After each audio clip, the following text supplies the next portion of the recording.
Today I'm going to attempt to take some infrared photos over some silver coins that I buried about 3 years ago in my front yard.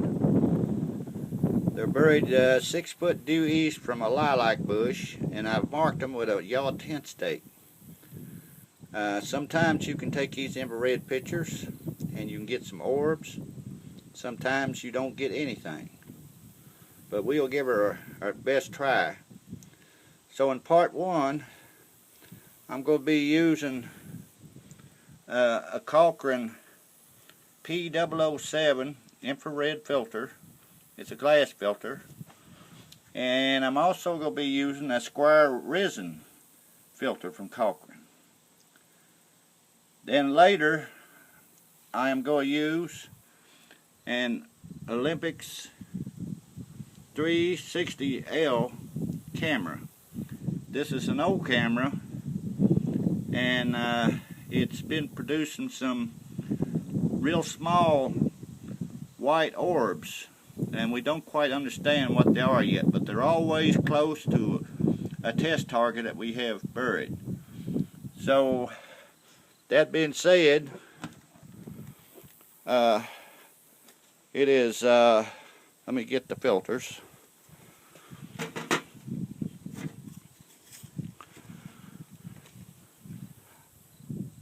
Okay, now the Cochrane filter I'm using, there's about an 1/8 of an inch gap between it and the lens.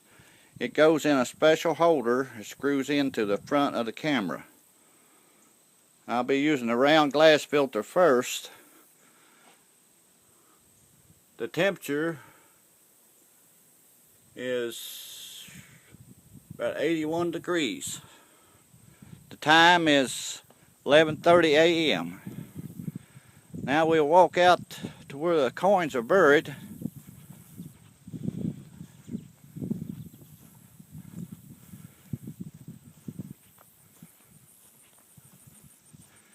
Now the yellow tent stake, the coins are buried directly under the yellow tent stake. Now I'm going to take pictures from 3 or 4 different directions. I'll walk out about 30 foot. Now when you take these pictures on this particular camera, you have to block the viewfinder to keep light from entering the camera and messing up your focus, your automatic focus. So if I can manipulate this camera and my iPhone, my Apple 4S iPhone at the same time, we will try to get started.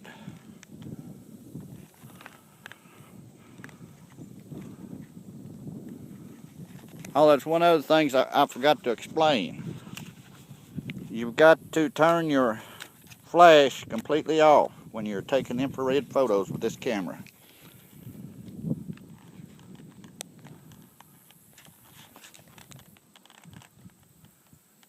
Okay.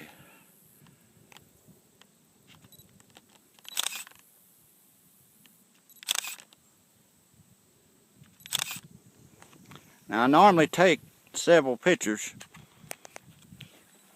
because when I block the viewfinder, I have no way of knowing where my target was centered or not. So I usually take one low, one medium, and one a little higher.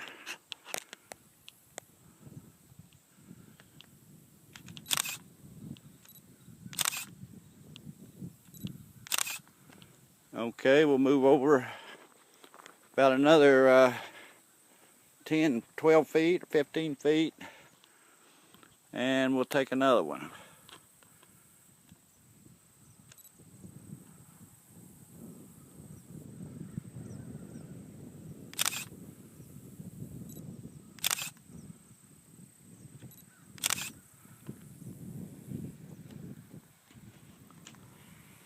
Now I will change filters, and I will put the square filter. I will put the square filter in.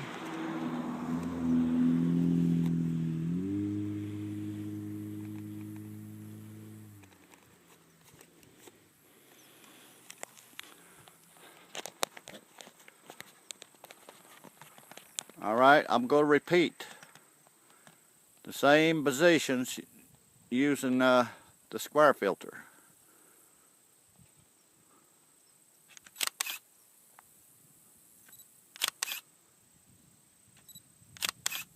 This square filter is a resin filter, it's not glass. Sometimes it produces better orbs, sometimes the glass filter does. It just depends on the time, the temperature, and the conditions. It's sort of semi-cloudy today to mostly cloudy, so it's not a bad day to do this. I don't like to take pictures in full sun because using a gap between the filter and the lens, there's always the possibility of getting a reflection from the sun through the lens and giving you a false image.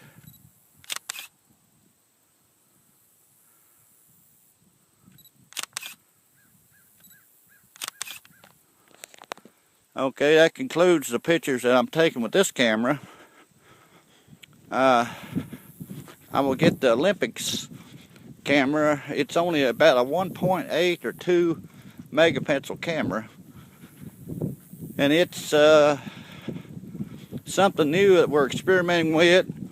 It doesn't produce big orbs, but they're little white circles, and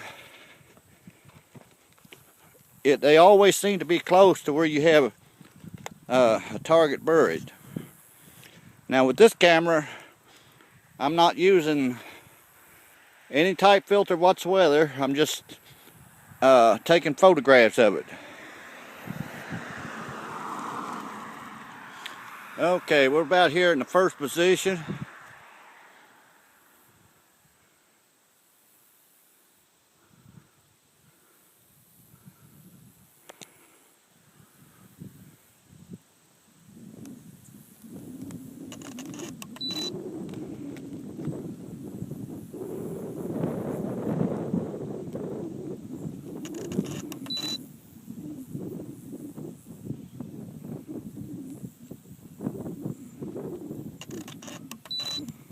Now we'll move over and I'll take about 3 more from the center position where I was with the other camera.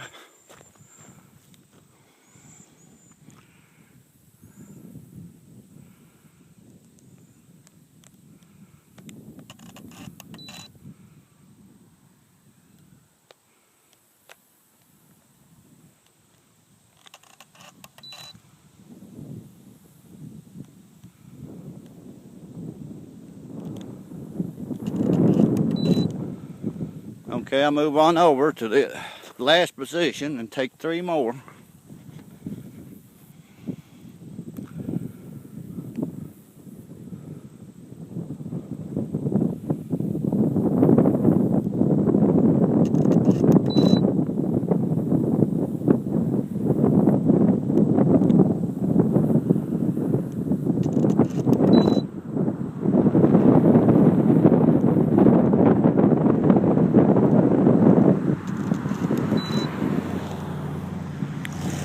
Now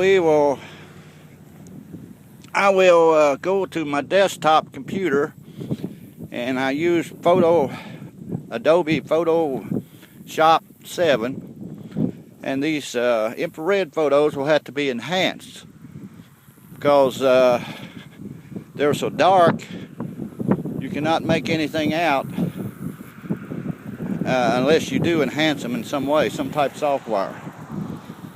The little Olympics camera here I just used, you don't really need anything to bring them out, but you do with the infrared photos. So this is the end of part 1. Part 2, if we got anything, which I hope we do, will be coming up in part 2. This is the end of part 1. See you later.